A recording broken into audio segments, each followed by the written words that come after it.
जरांगे पाटील यांची आता सगळ्यात मोठी जबाबदारी जे आरक्षणाचं बिल विधानसभेमध्ये मंजूर झालेलं आहे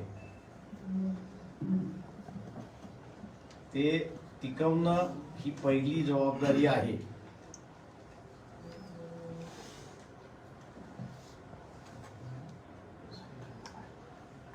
आणि ते बिल टिकवायचं असेल तर त्यांनाच आता पुढाकार घ्यावा लागणार.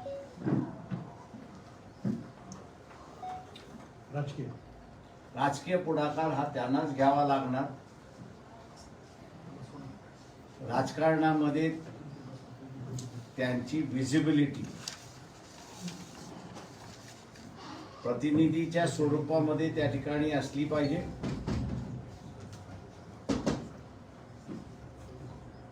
आणि प्रतिनिधीच्या स्वरूपात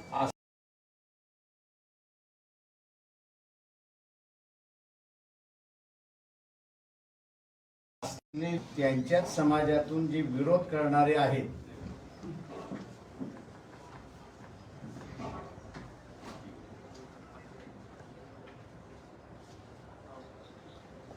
त्यांना उत्तर राहील.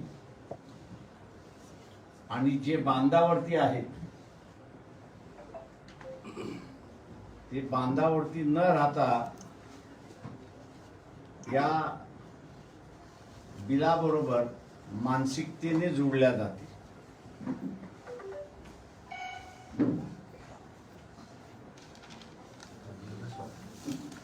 ही लोकसभेची निवडणूक निघून गेली. पावसाळा आहे आणि पावसाळा संपल्या विधानसभा आहे.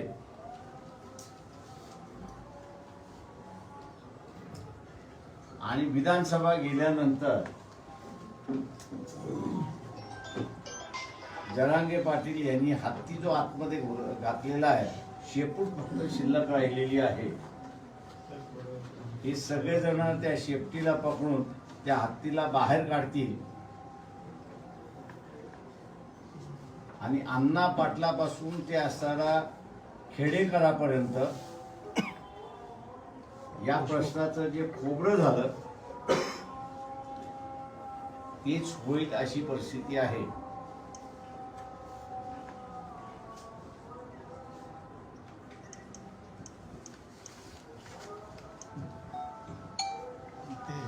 ओबीसीचं ताट देत नाही वेगळं. ते आम्ही जे म्हणत होतो शेवटी ओबीसीचं ताट वेगळं आणि मराठा समाजाचं ताट वेगळं, या दोन वेगवेगळे झाले. त्या सगळ्या याच्यामध्ये फिनिशिंग टचिंग जे आहे ते देणं त्याच्यातलं गरजेचं असं त्या ठिकाणी मानतो.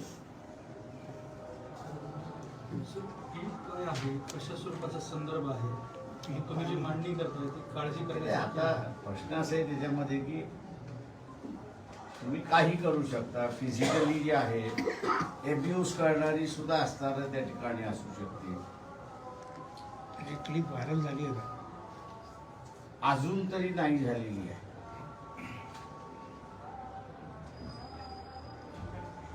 होण्याची शक्यता वाटते मला होण्याची शक्यता वाटते कारण ज्या तऱ्हेनं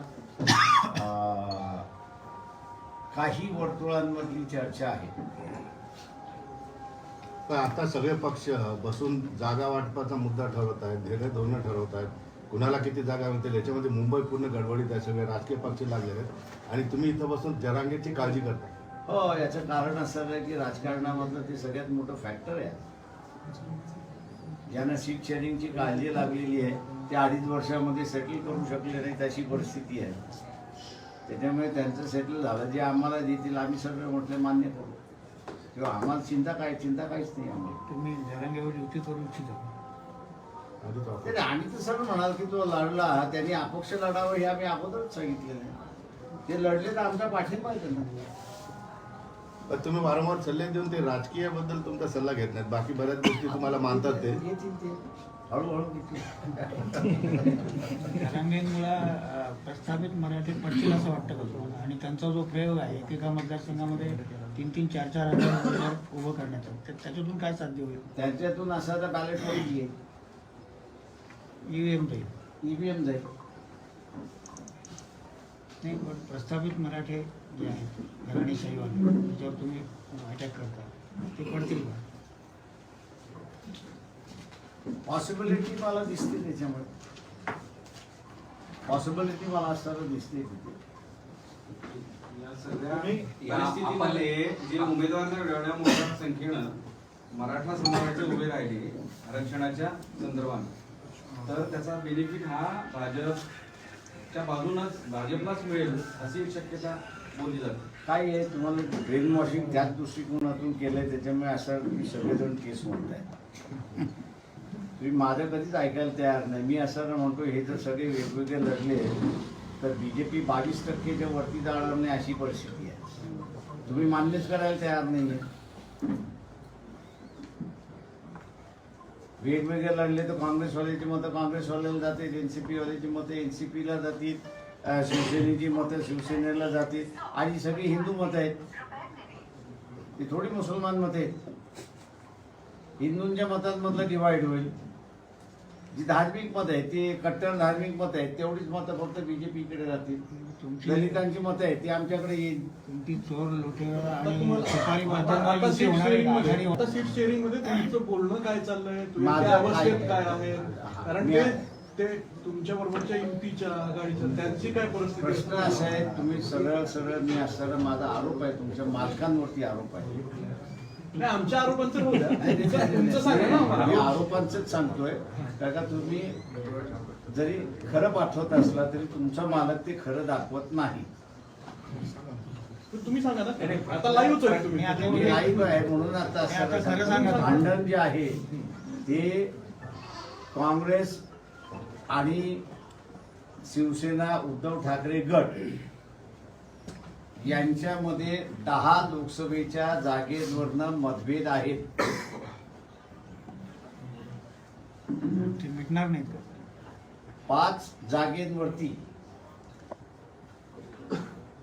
NCP, काँग्रेस आणि उद्धव ठाकरे यांच्यामध्ये मतभेद आहेत.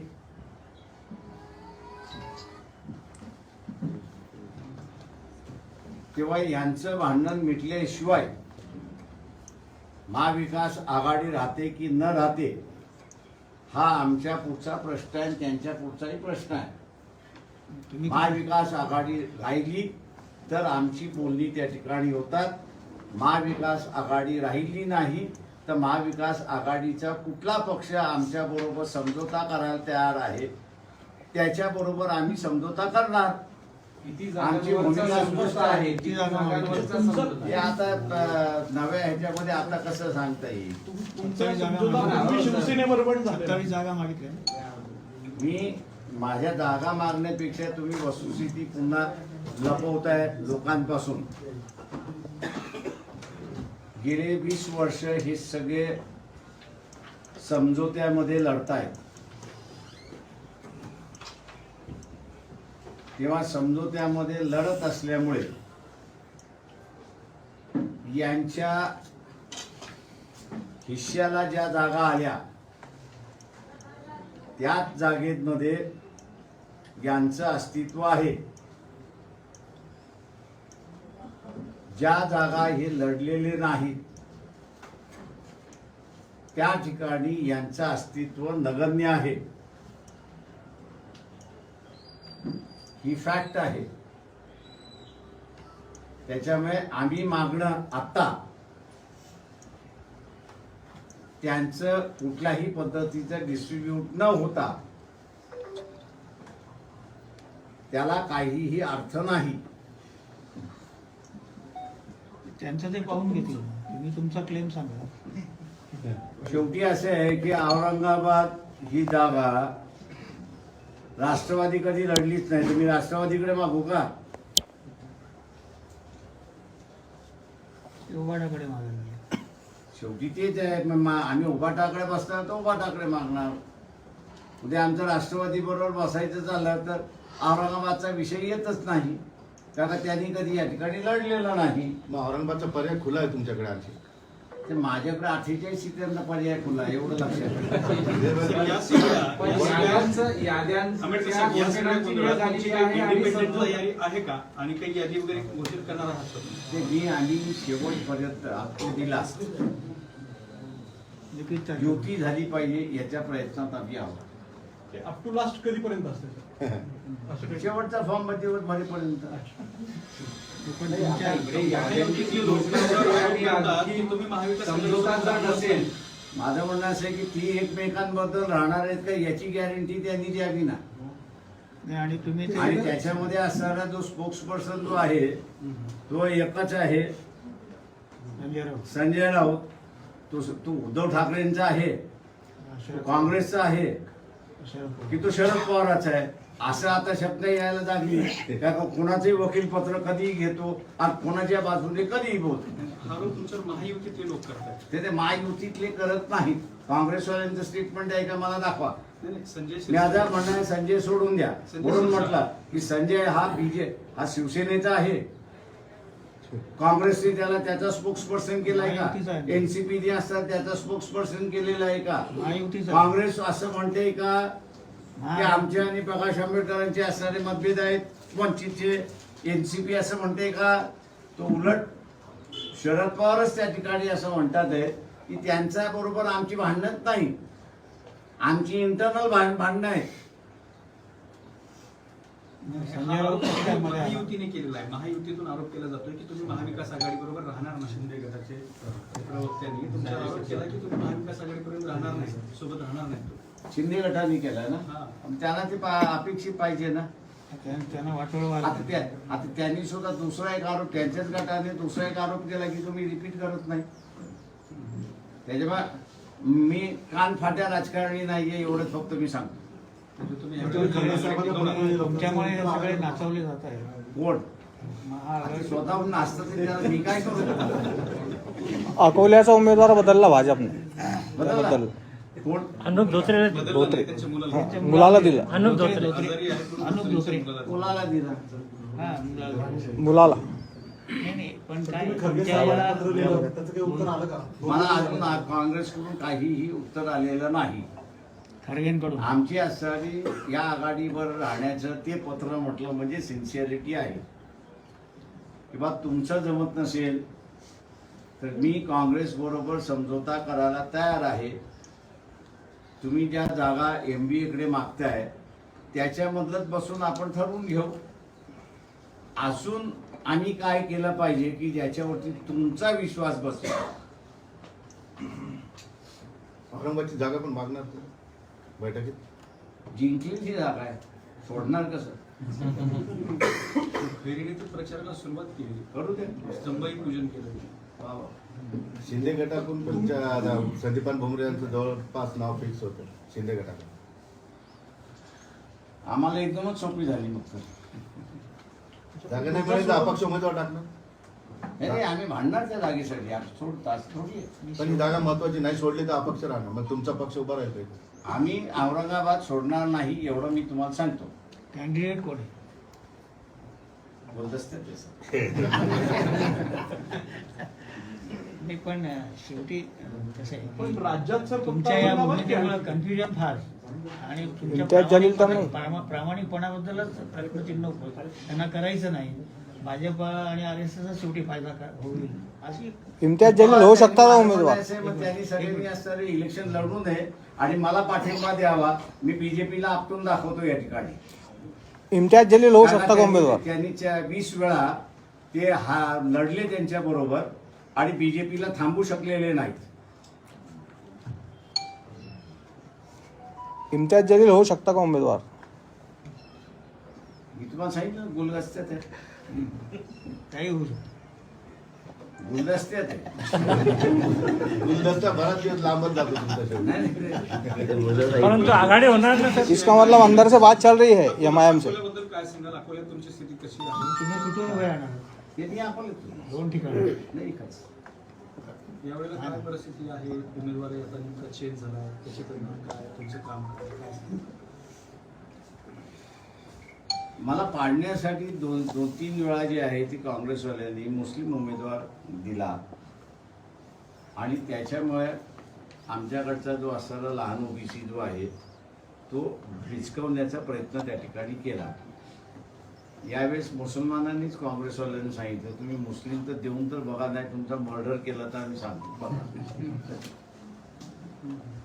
कारण 4-5 वेळा दंगली झाले. ते 4-5 वेळा दंगलीच्या ह्याच्यामध्ये आम्हाला मदत करणारा जो आहे ते वंचित बहुजन आघाडीचं आहे. आणि यावेळेस तुम्ही पाडापाडीचं राजकारण जरी करायला निघाला तरी आम्ही तुमच्या बरोबर नाही. उद्याची बैठक आहे, त्या बैठकीला तुम्ही जाणार आहात का? निमंत्रण आलं का? कुठली बैठक? महाविकास आघाडीची बैठक नाही, आम्हाला निमंत्रण नाही. उद्याच्या बैठकीचं आम्हाला निमंत्रण नाही. सुजात आंबेडकर अमरावतीहून लढत आहेत. इथल्या लोकांची मागणी आहे. त्याच्यामुळे पक्षात म्हणून आम्ही असं डिसाईड करू काय करायचं आणि काय नाही. बाईवर तुम्ही आरोप केले, फ्रॉड बाई आहे. हा ते तर आहेच, म्हणून कोर्टामध्ये केस चाललेली आहे. मीने दाखल केली आहे, सरकारने दाखल केलेली आहे की नाही 420 आणि फ्रॉडुलंट डॉक्युमेंट्स तयार करण्याच्या संदर्भातलं जे गव्हर्नमेंटने केलं ते मी फक्त रिपीट केलं. तुम्ही जरांगे पाटलांना पाठिंबा देता, त्यांचा पाठिंबा मागताय, तो त्यांचा विषय आहे, द्यायचा की न द्यायचा. पण तुमचं काही बोलणं झालं नाही, किंवा माझं अजून काही काही झालं असं काही?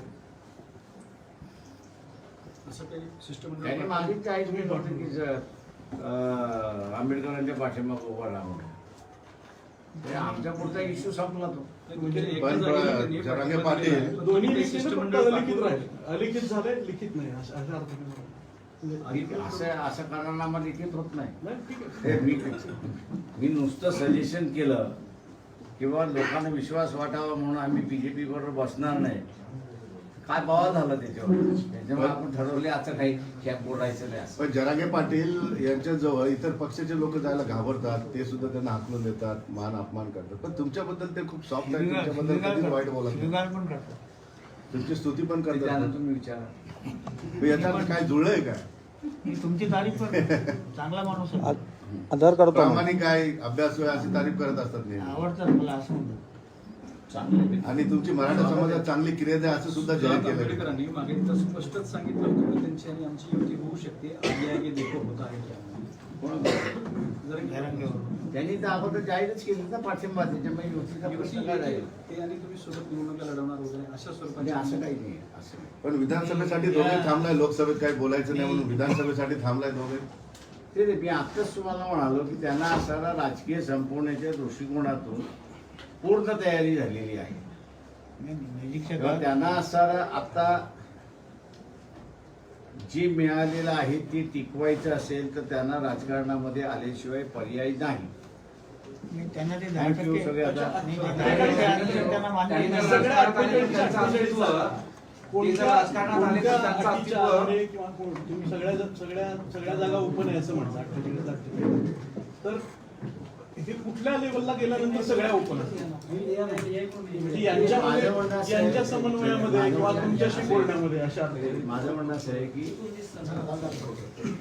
राहुल गांधींची सभा 17 तारखेला आहे तुम्हाला निमंत्रण आहे. आणि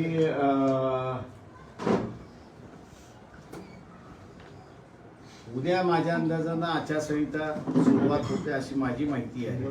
ते आहे खरं. आणि त्याच्याच बरोबर मला असं दिसतंय की पोलिंग डेट्स या सुद्धा जाहीर होतात आहेत. जे नॉमिनेशनची तारीख, पोलिंग डेट, काउंटिंग डेट याही जाहीर होतात आहेत. तेव्हा इलेक्शन कमिशनने डेडलाईन तुम्हाला सांगितलेली आहे की कुठपर्यंत आम्ही थांबवू शकतो. लास्ट डे ऑफ नॉमिनेशन पर्यंत आम्ही थांबवू शकतो. तोपर्यंत यांचं नाही झालं तर मी मगाशी जसं म्हटलं की आम्ही यांच्यापैकी कुठल्या पक्षाबरोबर समझोता करू शकतो याचा आम्ही ऑप्शन हे करणार, वापरणार. म्हणजे शिवसेनेबरोबरचा ऑप्शन कुठपर्यंत आहे म्हणजे उभाठा गटाचा? ते मी म्हटलं ना, यांचं जर जमलं नाही तर मग या तिन्ही पक्ष आम्हाला ओपन आहेत ना. जे कोणी आमच्याबरोबर बसतील त्यांच्याबरोबर आम्ही बसू. शिवसेनेबरोबर बसत होता ना तुम्ही? हो, पण आता ते ह्या आघाडीमध्ये आहेत तेव्हा या आघाडीमध्ये काय स्टँड आणि काय नाही त्याच्यावरती अवलंबून राहणारे असं मी त्या ठिकाणी मानतो. पण मुंबईचं तर सूत्र ठरलंय ना तुमचं मुंबईचं, पण इतर ठिकाणी ते विधानसभेत मुंबईतलं कुठलंही सूत्र 80 ठरलेलं जागा नाही. 80 जागा वगैरे सोडायला तयार. कुठलेही सूत्र ठरलेलं नाही संजय आणि त्याच्यामुळे असणारं हे जे तुमचा वापर करून जे पब्लिकला गुमराह करण्याचा भाग चाललेला आहे त्याला मला वाटतं तुम्ही असणारा फॅक्ट्स चेक करून त्या लोकांसमोर मांडलेले अधिक बऱ्या राहतील असं मी त्या ठिकाणी मानतो. आपण काही वेळापासून सांगताय की मनोज जरांगे यांनी आपल्याला पाठिंबा दिला. तो राजकीय पाठिंबा दिला तुम्हाला निवडणुकीसाठी की तुम्हाला वैचारिक पाठिंबा दिला? तो आता त्यांना विचारा, मी त्याचं उत्तर नाही देऊ शकत. तुम्ही नजीकच्या तुम्ही- काळात जरांगेची भेट घेणार आहे का? तुम्ही किंवा जरांगे तुम्हाला भेटायला येणार आहे का? एक उभं राहण्यासाठी आवाहन करतायत, सल्ला देतायत, पण जर त्यांच्या मागचा क्राऊड जो नॉन पॉलिटिकल आहे, सर्वसामान्य ग्रामीण मराठा आहे, तो निवडणुकीमध्ये ते उतरले तर उभा राहील का असा एक प्रश्न सातत्याने उपस्थित होतोय. ते त्याच क्राऊडची मागणी आहे की त्यांनी उभं राहिलं पाहिजे. ते त्याला पॉलिटिकल त्यांच्यामुळे असणारं मिळाले अशी असणारं एक चर्चा आहे. आमचे जे एक्झिस्टिंग लिडरशिप आहे त्यांनी आम्हाला काहीच केलेलं नाही. त्याच्यामुळे हे टिकवायची सुद्धा जबाबदारी ते म्हणतात जरांगे पाटील यांच्याकडे आहे. आता तो टिकवण्याचा मार्ग म्हणजे त्यांना त्या सभागृहामध्ये उपस्थित राहणं आणि त्यांचं सभागृहातलं प्रेझेन्स ज्याला म्हणतो उपस्थिती जी आहे त्या उरलेल्या सगळ्या मराठा लिडर्सना त्या बिलाला पाठिंबा देणं तो बिल आणि बिल हे करणं आणि त्याच्यामध्ये वाढ करणं, बदल करणं, अमुक करणं जे आहे ते त्या सभागृहामध्येच होऊ शकतं. राजकारणाचा एवढा दांडगा अनुभव आहे, एक व्यक्ती सभागृहामध्ये त्या सगळ्यांच्या बरोबर लढू शकतो का? एक व्यक्तीने अख्खा महाराष्ट्र हलवला हे तुम्ही सभागृहात- विसरलात आणि एक व्यक्तीने पण त्या भले भले म्हणणाऱ्यांना असा जावं लागलं. ढोपरावरती आणला अशी परिस्थिती आहे हे विसरू नका. नाही नाही, काय पण शेवटी एक माणूस नाही, तुम्ही जे मास जो आहे त्या मासने सगळ्यांना असणारं झुकवलं अशी परिस्थिती आहे. तुमचा सल्ला ते मानणार नाहीत कारण त्यांना ते 10% आरक्षणच मान्य हा, नाही. ते म्हणतात exactly. मला त्यांची मागणी नाही आहे. हा. तुम्ही मागणी म्हणते नाही. नाही, कसं आहे त्याच्यामध्ये त्यांची त्यांना- मागणी ही आहे की ती आहे याच्यापेक्षा जो काही आता बदल करायचा आहे किंवा हे बिल जाऊन दुसरं बिल आणायचं असेल तर ते सभागृहच आणू शकते आणि सभागृहामध्येच येऊ शकतं. त्याच्यामुळे त्यांचा प्रेझेन्स हा सगळ्यात महत्वाचा आहे असं मी त्या ठिकाणी मानतो. तर तुम्ही गेल्या वेळेस भविष्यवाणी केली होती की लोकसभा संपेपर्यंत लष्कराने काही मंदिरं ताब्यात घ्यावी जेणेकरून वातावरण खराब होणार नाही. आता काही भविष्यवाणी आहे का तुमची? माझी काहीच भविष्यवाणी नाही. परिस्थिती आहे ती परिस्थिती बयान करत असतो. त्याच्यामुळे असं एकच मंदिरापर्यंत थांबलेलं दिसते आपल्याला. चला, थँक्यू.